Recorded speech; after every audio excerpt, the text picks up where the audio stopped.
হুম, তো টিকিট কাটার জন্য এখানে সবাই লাইনে দাঁড়ায় আছে, আমার লাইনে দাঁড়াইতে হবে। আসসালামু আলাইকুম প্রিয় ভাই ও বোনেরা, সবাই কেমন আছেন? আশা করি ভালো আছেন, যে যেখানে আছেন সুস্থ আছেন। আলহামদুলিল্লাহ, আল্লাহ তাআলার অশেষ রহমতে আমরাও ভালো আছি। আর আজকের ওয়েদারটার কারণে খুবই ভালো লাগতেছে, সবাই অনেক ভালো লাগবে আজকে বোঝা যায়। তো ছোট বোন হলো চলে যাবে, তাকে গাড়িতে উঠাই দিতে যাচ্ছি। আর হলো মেয়েকে নিয়ে ডাক্তার কাছে যাচ্ছি। ছোট বোনকে গাড়িতে উঠাই দিয়ে হলো মেয়েকে নিয়ে সরকারি হাসপাতালে চলে যাব। তো ওই জন্য হলো সকাল সকাল বের হয়ে গেছি। সকাল সকাল বলতে 9টা বেজে গেছে। তো এদিকে আমার মেয়ে, আমি, ছোট বোন দেখেন বসে আছি গাড়িতে। আর মেয়ে আমার দুষ্টামি করতেছে। গাড়িতে খুবই ভালো লাগতেছে, বাতাস এত সুন্দর বাতাস লাগতেছে। এই 3 দিন যে গরমে যে কষ্টটা হয়েছে, আজকে কিন্তু সেই কষ্টটার মনেই নেই। তো সঙ্গে থাকুন, দেখতে থাকুন। আজকের ভিডিওটি ভালো লাগলে অবশ্যই লাইক কমেন্ট শেয়ার করবেন, আর আমার পাশেই থাকবেন। আমাকে একটু প্লিজ সাপোর্ট করবেন।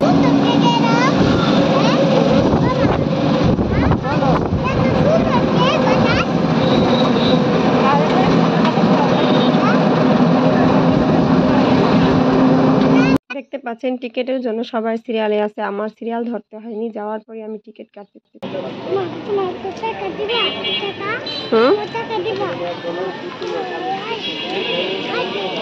আচ্ছা খাও নে, পরে পরে না, এটি পরে হনে আমরা যাবো ডাক্তার কাছে, ডাক্তার দেখাই। তো এখন আমরা হসপিটাল থেকে বের হয়ে গেছি, মেয়েকে দেখাইয়া সব কিছু বাইরে থেকে কিনে নিতে বলছে। সরকারি হাসপাতাল থেকে কিছু দেয় না। আমার মেয়ে দোকান তো যাইতে হইব, না গিয়া কিনুম কেন। হসপিটাল থেকে আয়সা পড়ছি, মেয়ের জন্য ওষুধ আনছি। দেখেন একটা মলম দিছে, ক্রিম, লারিক, আর ওটা দিছে ঔষধ খাওয়ার জন্য, লাট্টু। এগুলি খেলে নাকি কমে যাবে। ওষুধটা খাইতে বলছে 2 বেলা। আর হইল এই মলমটা রাতের বেলা হয়তো দিতে কইছে গোসল করাইয়া। তারপরের দিন হলো বিছানা চাদর মাঝে সব কিছু ধুয়ে ফেলতে হবে গরম পানি দিয়ে। আর ওকেও গোসল করাইতে বলছে গরম পানিতে। দেখি সবাই দোয়া করবেন আমার মেয়ের হাতের এই চর্মরোগটা যেন সেরে যায়। আর মেয়ের জন্য কিছু খাবার আনছি, মেয়ে খাওয়ার জন্য কয়দিন যাবত এই অস্থির। তো এই ফলটা এখনো মিষ্টি হয়নি, টক। এই যে দেখেন লিচু আনছি মেয়ের জন্য।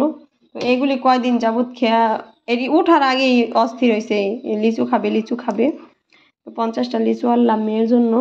একটা আমি খেয়ে দেখলাম, টক। দেখেন মিষ্টি হয় নাই, তারপরও কিন্তু যে পোকা ধরে গেছে, দেখছেন পোকা ধরে গেছে। তো মেয়ে কিন্তু খায় নাই, কেনার পরে মেয়েকে 2টা দিছি, একটা খাইছে আর একটা ফালাই দিছে। তো খাওয়ার জন্য এতই, কিন্তু সে খেতে পারলো না, জানি না আর খাবে কি না।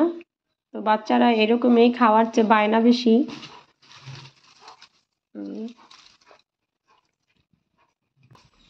আর এদিকে মেয়ে হলো খেলা করতেছে।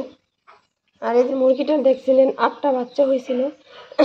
তো 8টার বাচ্চার একটা আছে, ও থাকবে না মনে হয়, চোখ কানো হয়ে গেছে, গুটি উঠছে চোখে দিতে, ওই একা। তুমি কি করতেছো মা? খেলতেছো? আর বোনকে হলো বিদায় দিয়ে আসলাম, বোন ওখান থেকে চলে যাবে, গাড়িতে উঠাই দিয়ে আসছি। তার হাজবেন্ড ওখান থেকে নিয়ে যাবে তাকে।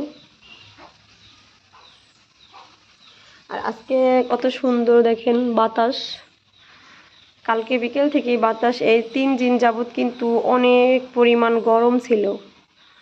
আর আজকে সকাল থেকে ওয়েদারটা অনেক অনেক ভালো, খুবই ভালো লাগতেছে। ফ্যান ছাড়তে হইতেছে না ঘরে বাতাসের কারণে।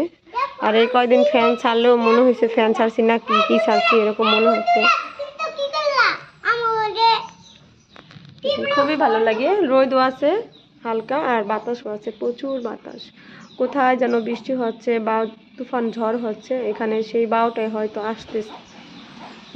আজকের ব্লগ এ পর্যন্ত। সবাই ভালো থাকবেন, সুস্থ থাকবেন, আমাদের জন্য দোয়া রাখবেন। আল্লাহ হাফেজ, আসসালামু আলাইকুম।